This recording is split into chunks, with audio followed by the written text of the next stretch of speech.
ಮುನಿಸು ಮರೆತು ಎಚ್ಡಿಕೆ ಜೊತೆ ಕೈ ಜೋಡಿಸಿದ ವಿಶ್ವನಾಥ್. ರಾಜಕಾರಣದಲ್ಲಿ ಮಾತು ಹಾಗೂ ಸಂಘರ್ಷ ಸಹಜ, ಸರಿ ಮಾಡಿಕೊಂಡು ಹೋಗೋದು ಅನಿವಾರ್ಯ. ಮಾಜಿ ಪ್ರಧಾನಿ ಎಚ್ಡಿ ದೇವೇಗೌಡರ ಬಗ್ಗೆ ಸಿದ್ದರಾಮಯ್ಯ ಟೀಕೆ ಮಾಡೋದು ಸರಿಯಲ್ಲ. ಮಾತೆತ್ತಿದ್ರೆ ಸಿದ್ದರಾಮಯ್ಯ ಕುಟುಂಬ ರಾಜಕಾರಣ ಅಂತ ಹೇಳ್ತಾರೆ. ಕಾಂಗ್ರೆಸ್ನಲ್ಲಿ 13 ನಾಯಕರ ಮಕ್ಕಳಿಗೆ ಈ ಬಾರಿ ಟಿಕೆಟ್ ಸಿಕ್ಕಿದೆ.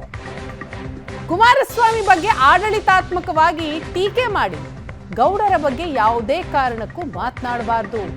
ದೇವೇಗೌಡರ ಪರ ಬಿಜೆಪಿ ಎಂಎಲ್ಸಿ ವಿಶ್ವನಾಥ್ ನೀಡಿದಂತಹ ಹೇಳಿಕೆ ಇದು.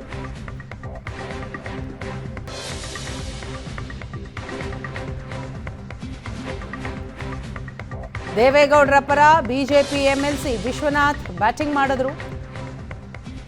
ಕುಮಾರಸ್ವಾಮಿ ಬಗ್ಗೆ ಆಡಳಿತಾತ್ಮಕ ಟೀಕೆ ಮಾಡಿ, ಆದರೆ ದೇವೇಗೌಡರ ಬಗ್ಗೆ ಮಾತನಾಡಬಾರದು ಅಂತ ಹೇಳ್ತಾರೆ. ಇದರ ಜೊತೆಗೆ ರಾಜಕಾರಣದಲ್ಲಿ ಮಾತು ಹಾಗೂ ಸಂಘರ್ಷ ಎರಡೂ ಕೂಡ ಸಹಜ. ಕಾಲ ಕಾಲಕ್ಕೆ ಎಲ್ಲವನ್ನೂ ಸರಿ ಮಾಡಿಕೊಂಡು ಹೋಗೋದು ಅನಿವಾರ್ಯ ಅಂತ ಹೇಳ್ತಾರೆ.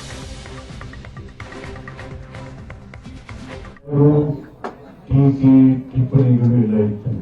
ಟಿಪ್ಪಣಿ ನಾನು ಹೇಳ್ತಾನು ಕೂಡ ಇದ್ದೀನಿ, ಹೇಳ್ತಾನೆ ಕುಟುಂಬ ರಾಜಕಾರಣ, ವಂಶ ರಾಜಕಾರಣ ಅಂತ ಹೇಳ್ತಾನೆ ಇರ್ತಾರೆ, ಕೊಟ್ಟಿರ್ತಾನೆ ಇರ್ತಾರೆ.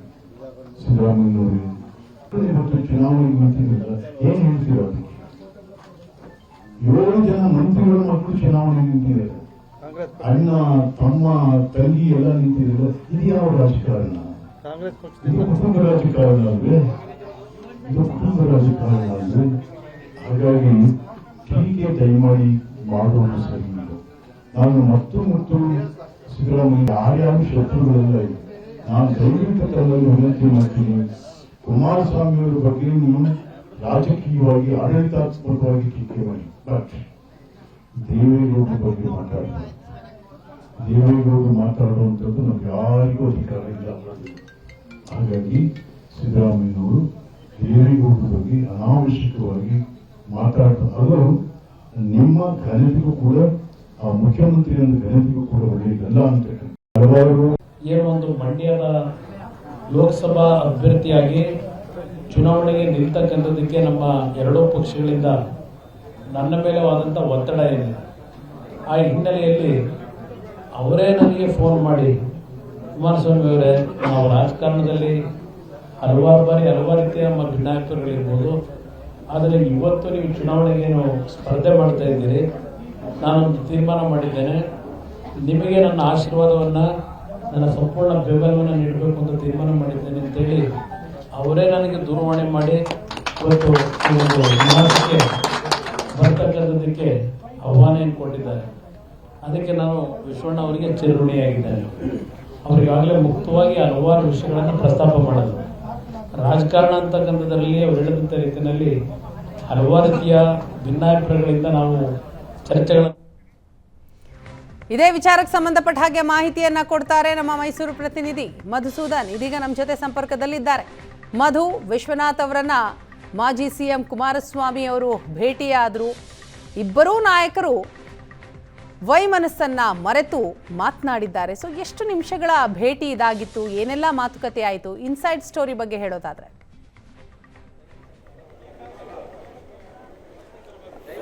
ವೀಣಾ, ನಾವು ಗಮನಿಸಬೇಕು, ಮಂಡ್ಯ ಲೋಕಸಭಾ ಚುನಾವಣೆಗೆ ಈಗ ಏನು ಮೈತ್ರಿ ಅಭ್ಯರ್ಥಿಯಾಗಿ ಕುಮಾರಸ್ವಾಮಿ ಅವರು ಸ್ಪರ್ಧೆ ನಡೆಸಿದ್ದಾರೆ. ಈ ಬಾರಿ ಅವರು ಇಡೀ ಕ್ಷೇತ್ರದಾದ್ಯಂತ ಸುತ್ತಾಟವನ್ನು ಮಾಡ್ತಾ ಇದ್ದಾರೆ. ಕಳೆದ ಬಾರಿ ತಮ್ಮ ಮಗನನ್ನ ಸ್ಪರ್ಧೆಗೆ ನಿಲ್ಲಿಸಿದಂಥ ಸಂದರ್ಭದಲ್ಲಿ ಇದ್ದಂತಹ ಆರೆಗೆನ್ಸ್ ಅಥವಾ ಆ ರೀತಿಯಾದಂಥ ಮನಸ್ಥಿತಿಯಿಂದ ಕುಮಾರಸ್ವಾಮಿ ಅವರು ಹೊರಬಂದಂತೆ ಕಂಡು ಬರ್ತಾ ಇದ್ದಾರೆ. ಹಾಗಾಗಿ ಕೂಡ ಕ್ಷೇತ್ರದಾದ್ಯಂತ ಇರ್ತಕ್ಕಂಥ ಎಲ್ಲ ನಾಯಕರ ಮನೆಗಳಿಗೂ ಕೂಡ ಯಾವುದೇ ಒಂದು ವಿಚಾರ ಇರ್ಬೋದು, ಅದನ್ನು ತಮಗೆ ಪಾಸಿಟಿವ್ ಆಗಿ ತೆಗೆದುಕೊಳ್ಳುವಂಥ ನಿಟ್ಟಿನಲ್ಲಿ ಏನೆಲ್ಲ ಮಾಡಬೇಕು ಅದೆಲ್ಲ ಕೆಲಸವನ್ನು ಕೂಡ ಮಾಡ್ತಿದ್ದಾರೆ. ಅದರ ಮುಂದುವರೆದ ಭಾಗವೇ ಕೂಡ ಇವತ್ತು ವಿಶ್ವನಾಥ್ ಅವರ ಮನೆಗೆ ಭೇಟಿಯನ್ನು ಕೊಟ್ಟಿರ್ತಕ್ಕಂಥದ್ದು. KR ನಗರ ವಿಧಾನಸಭಾ ಕ್ಷೇತ್ರವು ಕೂಡ ಮಂಡ್ಯ ಲೋಕಸಭಾ ಕ್ಷೇತ್ರಕ್ಕೆ ಬರುತ್ತೆ. ಹಾಗಾಗಿ KR ನಗರದ ವಿಶ್ವನಾಥ್ ಅವರ ನಿವಾಸದಲ್ಲಿ ವಿಶ್ವನಾಥ್ ಅವರನ್ನ ಭೇಟಿ ಮಾಡಿದ್ರು. ಔಪಚಾರಿಕವಾಗಿ ಭೇಟಿಯನ್ನ ಮಾಡಿ ಜೊತೆಗೆ ಅವರ ಮನೆಯಲ್ಲೂ ಕೂಡ ಊಟವನ್ನು ಮಾಡುವಂತ ಕೆಲಸವನ್ನ ಕೂಡ ಮಾಡಿದ್ರು. ಕೇವಲ ಕುಮಾರಸ್ವಾಮಿ ಅವರಷ್ಟೇ ಇರಲಿಲ್ಲ, ಇಡೀ JDS ನ ನಾಯಕರ ದಂಡೆ ಇತ್ತು ಅಂತಲೂ ಕೂಡ ಹೇಳ್ಬೋದು. ಪುಟ್ಟರಾಜು ಅವರು ಇರ್ಬೋದು, GT ದೇವೇಗೌಡ ಇರ್ಬೋದು, ಸಾರಾ ಮಹೇಶ್ ಇರ್ಬೋದು. ಈ ರೀತಿಯಾಗಿ ಒಂದು ರೀತಿಯಲ್ಲಿ JDS ನಾಯಕರ ದಂಡೆ ಇತ್ತು. ನಾವು ವಿಶ್ವನಾಥ್ ಅವರ ಬಗ್ಗೆ ಮಾತನಾಡುವಂಥ ಸಂದರ್ಭದಲ್ಲೂ ಕೂಡ ಹೇಳಬೇಕು. ಯಾಕಂದರೆ ಸಮ್ಮಿಶ್ರ ಸರ್ಕಾರದ ಸಂದರ್ಭದಲ್ಲಿ ವಿಶ್ವನಾಥ್ ಅವರು ಸಮ್ಮಿಶ್ರ ಸರ್ಕಾರದ ಪತನ ಆಗುವಂಥ ಸಂದರ್ಭದಲ್ಲೂ ಕೂಡ ಸರ್ಕಾರದಿಂದ ಆಚೆ ಹೋದಂಥವರು ಕೂಡ ಅವರ ಮುಂದಾಳತ್ವದಲ್ಲಿ ಎಲ್ಲ ಹೋಗಿದ್ರು ಅಂತ ಕೂಡ ಹೇಳಿದರು. ಸಾಕಷ್ಟು ಕೆಂಡವನ್ನ ಕಾರಿದಂಥ ನಾಯಕರುಗಳೇ ಇದ್ದಂಥದ್ದು. ಆದರೆ ಈಗ ಪರಿಸ್ಥಿತಿ ಆ ರೀತಿಯಾಗಿಲ್ಲ. ಅನಿವಾರ್ಯತೆಗಳು ಬಂದಂಥ ಸಂದರ್ಭದಲ್ಲಿ ರಾಜಕಾರಣದಲ್ಲಿ ಯಾರೂ ಕೂಡ ಶಾಶ್ವತವಾಗಿ ಶತ್ರುಗಳಾಗಿ ಇರೋದಿಲ್ಲ ಅನ್ನೋದಕ್ಕೆ ಇದು ಕೂಡ ಒಂದು ಸ್ಪಷ್ಟ ನಿದರ್ಶನ ಆಗಿರ್ತಕ್ಕಂಥದ್ದು. ಚುನಾವಣೆಯ ಸಂದರ್ಭದಲ್ಲಿ ಕೊಟ್ಟಿರ್ತಕ್ಕಂಥ ಈ ಒಂದು ಭೇಟಿ ಏನಿದೆ ಅದು ಪಾಸಿಟಿವ್ ಆಗಿ ಪರಿಣಮಿಸುತ್ತೆ ಅನ್ನೋದು ಕೂಡ ಇಬ್ಬರು ನಾಯಕರ ಮಾತಿನ ಸಾರಾಂಶ ಆಗಿತ್ತು. ಇಬ್ರು ಕೂಡ ತಮ್ಮಲ್ಲಿದ್ದಂಥ ವೈಮನಸ್ಸನ್ನ ಮರೆತು ಮಾತನಾಡಿದ್ರು. ಏನು ವಿಶ್ವನಾಥ್ ಅವರ ನಡೆನುಡಿಗಳ ಬಗ್ಗೆ ಮಾತನಾಡಿದಂಥವ್ರು ಕುಮಾರಸ್ವಾಮಿ ಅವರು ಕೂಡ ಅವರು ಪೂರ್ಣ ಪ್ರಮಾಣದಲ್ಲಿ ನನ್ನನ್ನು ಸ್ವಾಗತಿಸಿದ್ದಾರೆ.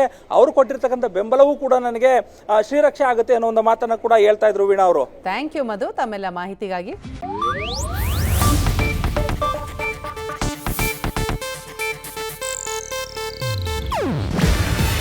ಇದು ಏಷ್ಯಾನೆಟ್ ನ್ಯೂಸ್ ನೆಟ್ವರ್ಕ್ ಪ್ರಸ್ತುತಿ.